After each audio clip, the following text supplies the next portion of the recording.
everybody, and welcome to a special mini-sode of Squatchin with Josh. I'm not out squatching today.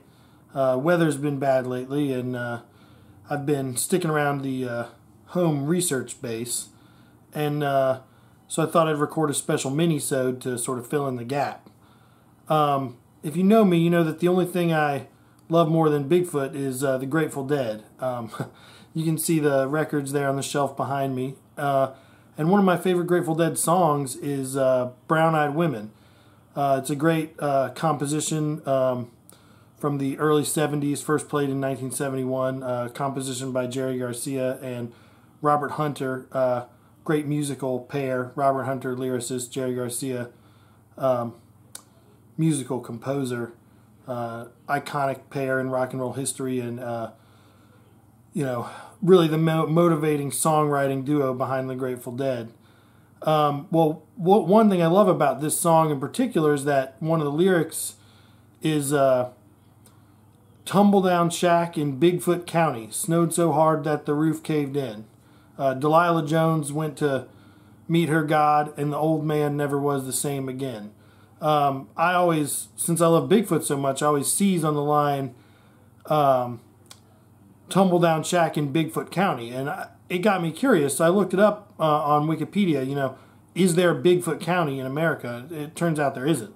So it got me thinking, what would have inspired Robert Hunter to call a county Bigfoot County? And being that I'm so interested in Bigfoot, a little bit of a Bigfoot historian, if you will, two counties came to mind that would fit historically with the time period when this song was written. That would be Humboldt County, California, where the Patterson-Gimlin film was shot, and Skamania County, Washington, which in 1969 enacted a law that said it's illegal to hunt Bigfoots there. Basically, Bigfoot's a protected species, if you will, in Skamania County, Washington. So that legislation happened in 1969, and the Patterson-Gimlin film was shot in 1967 and widely distributed in the late 60s and early 70s. Both these things basically happened around the time that Robert Hunter would have been composing Brown-Eyed Women, among many other classic Grateful Dead songs from the era, but both seem to be good candidates for the county that would have inspired Bigfoot County in the song, the rural county in which the tragedies that are mentioned in the song Brown-Eyed Women occur. But I think that if you think about it, one county has an advantage, and that's Humboldt County, California. And I think there's a couple reasons for that. First, it's obviously closer to the stomping grounds of the Grateful Dead, being that they are from the San Francisco Bay Area, not far from Humboldt County. And the second reason is that while both things are momentous events in Bigfoot history, relatively few people know about the law in Skamania County, Washington, whereas many people know about the Patterson-Gimlin film. Its cultural footprint is much deeper, if you will, much more castable, like a quality Bigfoot track.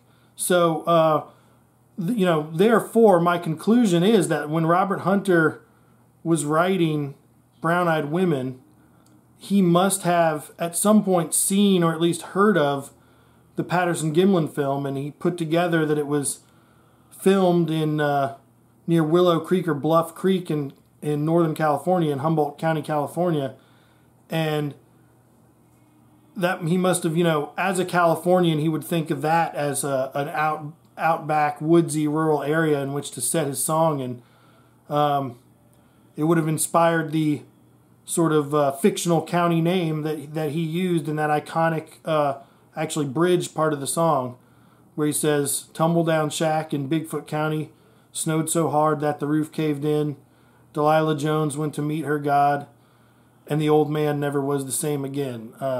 Accompanied by the beautiful music of Jerry Garcia, Phil Lesh, Bob Weir, Mickey Hart and Bill Kreutzmann and, you know, any of the many keyboard players that might be performing if they given time.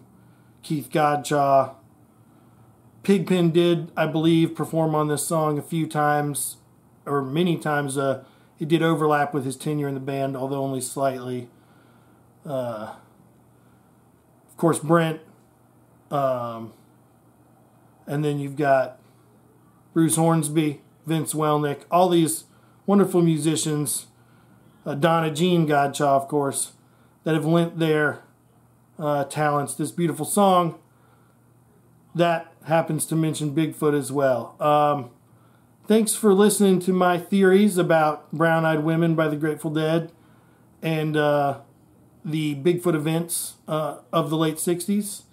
Hopefully I'll be back with another actual outdoor research video soon, and I'll see you soon.